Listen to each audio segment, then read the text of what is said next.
Sir ಈಗ ಎರಡು by election ಅಲ್ಲಿ ಮುನ್ನಡೆ ಸಾಧಿಸಿದೆ ಸರ್ ಕಾಂಗ್ರೆಸ್. ನಾವು ಎಕ್ಸ್ಪೆಕ್ಟೆಡ್ ಮಾಡಿದ್ದು ಸ್ವಲ್ಪ ದಾವಣಗೆರೆಯಲ್ಲಿ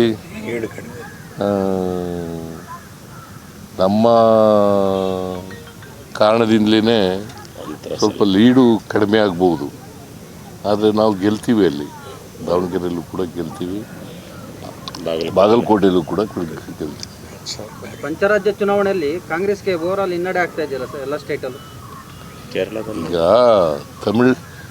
ವೆಸ್ಟ್ ಬೆಂಗಾಲ್ನಲ್ಲಿ ನಮ್ಮದೇನು ಇರಲಿಲ್ಲ, ಅಸ್ಸಾಂನಲ್ಲಿ ನಮಗೆ ಎಕ್ಸ್ಪೆಕ್ಟೆಡ್ ರಿಸಲ್ಟ್ ಬಂದಿದೆ. ಜನರ ಆಶೀರ್ವಾದ ಏನು ಮಾಡಿದ್ದಾರೆ ಅಲ್ಲಿ ಅದನ್ನು ನಾವು ಒಪ್ಕೊಳ್ತೀವಿ.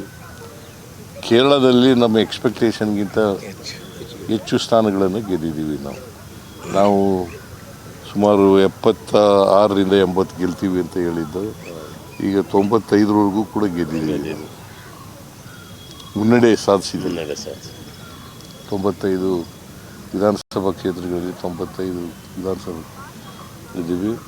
ಬಹುಶಃ ವೆಸ್ಟ್ ಬೆಂಗಾಲ್ನಲ್ಲಿ ಆಡಳಿತದ ವಿರೋಧಿ ಅಲೆ ಇರ್ಬೋದು ಅಂತ ಅಂದ್ಕೊಂಡಿದ್ದೀನಿ ನಾನು.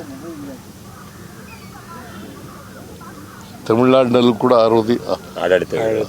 ಆಡಳಿತ ವಿರೋಧಿ ಅಲೆ ಇದೆ ಅಂತ ಹೇಳಿ ಅಂದ್ಕೊಂಡಿದ್ದೀನಿ. ತಮಿಳುನಾಡಲ್ಲಿ ಒಬ್ಬ ನಟ ಫಸ್ಟ್ ಟೈಮ್ ಪಾರ್ಟಿ ಕಟ್ಟಿ ಸಕ್ಸಸ್ ಆಗ್ತಾ ಇದ್ದಾರೆ.